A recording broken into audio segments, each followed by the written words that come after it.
దానికి ఒక audit department కూడా ఉంటుంది. ఆ బిల్లులు మంచా చెడా, పనులు అయినాయా కాలేదా, క్వాంటిటీ ఉందా లేదా, క్వాలిటీ ఉందా లేదా, ఇవన్నీ చెక్ చేసుకోవాల్సింది ఆ ఇరిగేషన్ డిపార్ట్మెంట్ నుండి వాళ్ళ అకౌంట్ సెక్షన్, ఆ తదుపరి ఆడిట్ సెక్షన్ మా దగ్గరికి వస్తుంది. కాళేశ్వరం కార్పొరేషన్ కింద ఏ డబ్బులు అయితే ఉండనో వాళ్ళే నేరుగా పే చేసుకున్న మాకు సంబంధం లేదు. బడ్జెట్ అలొకేటెడ్ డబ్బు అయితే ఉందో మా దగ్గర అలొకేటెడ్ డబ్బు ఉంటే తప్పకుండా దాని ప్రకారం బిల్లు పే చేస్తాం తప్ప దాని వాల్యూస్తో కానీ వాటితో మాకు ఏం సంబంధం లేదని చెప్పి కరాఖండిగా చెప్పడం జరిగింది. కానీ వాళ్ళ ఎంత దుర్మార్గులు అంటే ఈ ఈటల రాజేంద్ర గారు పిలుస్తాండ్రు. ఏం పిలుస్తావు, ఏం పిలిచినా ఏముంటుంది? మా బతుకు చాలా ట్రాన్స్పరెంట్గా, మేము ఎథిక్స్ కోసం బతికిన వాళ్ళం, ప్రజల కోసం బతికిన వాళ్ళం. కంత మీద తుపాకీ పెట్టినా కూడా గదే మాట మాట్లాడడం తప్ప ఇంకోటి మాట మాట్లాడటం కాదు. ఇవాళ పిచ్చి కూతలు, కారు కూతలు, ఇలా కుక్కలు ఎక్కబడ్డే మాటలు చూస్తూ ఉంటే బాధ అనిపిస్తూ ఉంది.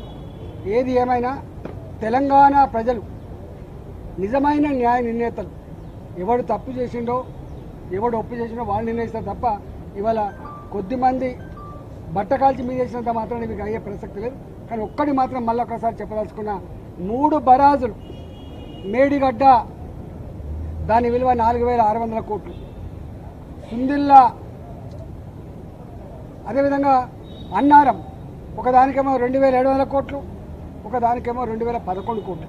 నేను ఒకటే కాంగ్రెస్ పార్టీని డిమాండ్ చేస్తా ఉన్నా, భారతీయ జనతా పార్టీ ఇప్పటికే చెప్పింది నిజాయితీగా ఉండాలని చెప్పి కోరుతుంది. పార్టీ ప్రభుత్వ ధనాన్ని దుర్వినియోగం చేద్దని చెప్పి కోరుతుంది, చట్టాన్ని లోబడి ఉండాలని చెప్పి కోరుతుంది, నీకు ఇచ్చిన కర్తవ్యాన్ని ఒక ప్రజలకు బాధ్యతతో పనిచేయమని చెప్పి కోరుతుంది. ఇవాళ మేము కోరుతా ఉన్నాం. అంతకుముందు అనేక కమిషన్లు వేసిండ్రు, ఎందుకు రిపోర్ట్లు బయట పెడతలేరు, ఎందుకు చర్యలు చేపడతలేరు? నేను ఇక్కడ కూడా కోరుతున్నా, ఇప్పటికే సంవత్సరం గడిచిపోయింది, త్వరగా ఈ రిపోర్ట్ను బయట పెట్టండి. త్వరగా నిజంగా ఎవరు బాధ్యులవుతారో వాళ్ళ మీద చర్య తీసుకోవాలి తప్ప మీరు తాత్సారం చేసి బట్టకాల్చి మీదేసి వాటిగా రాజకీయ పంపం కట్టుకుంటా అంటే నిన్ను వదిలిపెట్టే ప్రసక్తి లేదు. తెలంగాణ సమాజం నిశ్చితంగా గమనిస్తూ ఉంది. నువ్వు ఏ ఆరోపణలు చేస్తూ ఉన్నావో, ఏ మాటలు మాట్లాడుతున్నావో, ఇవాళ ఆ మాటలకు కట్టుబడి, ఆ ఆరోపణలకు కట్టుబడి రేపు ఆ రిపోర్ట్ను బయటపెట్టు. రిపోర్ట్లో ఏం నష్టం జరిగిందో, ఎన్ని వేల కోట్ల రూపాయలు దుర్వినియోగం జరిగిందో, దానికి కారకులు ఎవరో, తప్పకుండా దోషులు ఎవరో శిక్షించకపోతే నిన్ను ప్రజాక్షేత్రంలో నీకు శిక్ష తప్పదని చెప్పి కాంగ్రెస్ పార్టీ హెచ్చరిస్తాం.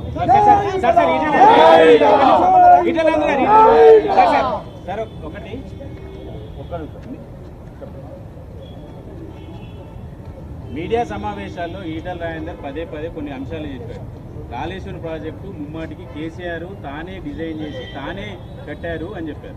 ఈ అంశాన్ని ఈరోజు కమిషన్ ముందు చెప్పారా? ఇది క్యాబినెట్ ఓవరాల్ నిర్ణయము, దాంట్లో మంత్రుల ప్రమేయం ఉండదు, ఇది టెక్నికల్ టీం తీసుకునే నిర్ణయం అని చెప్పినట్టు తెలుస్తుంది. అంటే మీరు కేసీఆర్ని రక్షించే ప్రయత్నం చేస్తున్నారు. నేను చెప్పడం కాదు చారి, కేసీఆర్ గారే 100 సార్లు బహిరంగ సభల్లో ఏం చెప్తాడు, మీతో కూడా చాలాసార్లు చెప్పుకుంటాడు. Brain child of KCR, Kaleshwaram project సృష్టికర్త కేసీఆర్ అని చెప్పి తాను చెప్పుడు, నేను చెప్పడం కాదు. మీరు కమిషన్కి చెప్పారా మరి ఆ విషయాన్ని? 100 సార్లు మీటింగ్లలో, ప్రెస్ మీట్లలో నా మెదడు కరిగించుకొని ఇంత కష్టపడి అనేక రకాల సర్వేలు చేసిన చెప్పి ఆయన చెప్తున్నాడు. కానీ ఒక్కటి, కమిషన్ ముందు వెళ్ళినప్పుడు మాత్రము ఇది కేబినెట్ నిర్ణయము, టెక్నికల్ నిర్ణయము, టెక్నికల్ స్టాఫ్ తీసుకుంటుంది, మాకు రాజకీయ నాయకులకు సంబంధం లేదంటే ఒక రకంగా మీరు కేసీఆర్ని బయటపడే ప్రయత్నమే కదా. నీకు తప్పుడు అర్థమవుతుంది, నువ్వు ఆలోచన తక్కువ చేస్తున్నావు. నేను అన్న మాట ఏంటంటే, ఆలోచన ప్రాజెక్ట్ కట్టాలనే ఆలోచన ప్రభుత్వం తీసుకున్నది. టెక్నికల్ కమిటీ తుమ్మిడిహట్టి దగ్గర కట్టద్దని చెప్పింది. దానికి నిర్ణయం తీసుకున్న వ్యక్తి మొట్టమొదటిగా కేసీఆర్ ఈజ్ బాస్, మొత్తం క్యాబినెట్ బాస్ కేసీఆర్, రాష్ట్ర ముఖ్యమంత్రి కేసీఆర్. దానికోసం కమిటీ వేసిండు.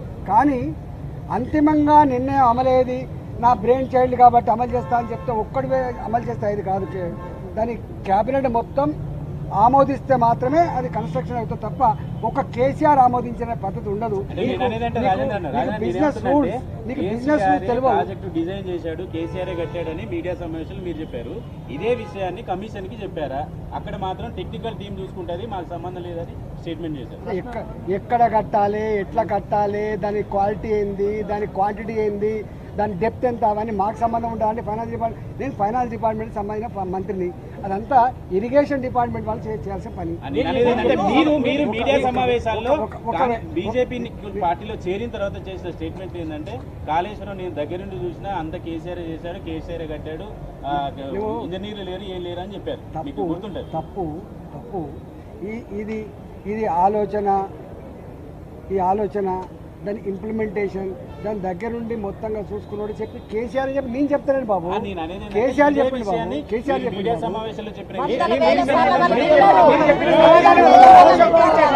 మీరు చెప్పిన సమాధానానికి గోసు ఎలాంటి రియాక్షన్ ఇచ్చారు? సంతృప్తి